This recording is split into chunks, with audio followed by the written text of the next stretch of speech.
O šiandien praktinis patarimas visiems vyrams. Žiūrėkit, į tualetą turbūt vaikštot kiekvienas, bent jau mažo reikalo, ar ne, kasdien. Pirmas, higienos klausimas. Rankas plautis reikia ne tik tai po tualeto, bet ir prieš tualetą. Atėjot, kad savo brangiausių daiktų nečiupinėtumėt nešvariomis rankomis ir neužneštumėte ten įvairiausių, kaip sakant, parazitų, higiena turi būti. Prieš tualetą nusiplaunam rankas, susitarėm ir po lygiai taip pat.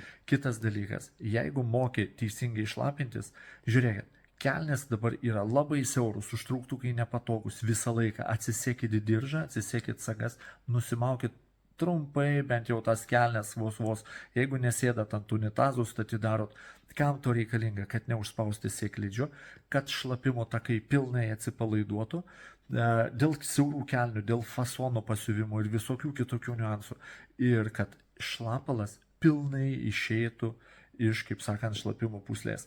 Ta prasme, bet koks užspaudimas, bet koks pimpaliukų užlenkimas ne į tą pusę tikrai nepadės gerai pasišlapinti. Perduok tai draugui ir naudok pats. Beje, jeigu nori daugiau informacijos, pasirašyk, tikrai rasi pas mane puslapyje labai daug naudingos informacijos savo ir savo draugams, o taip pat ir savo pimpaliukui.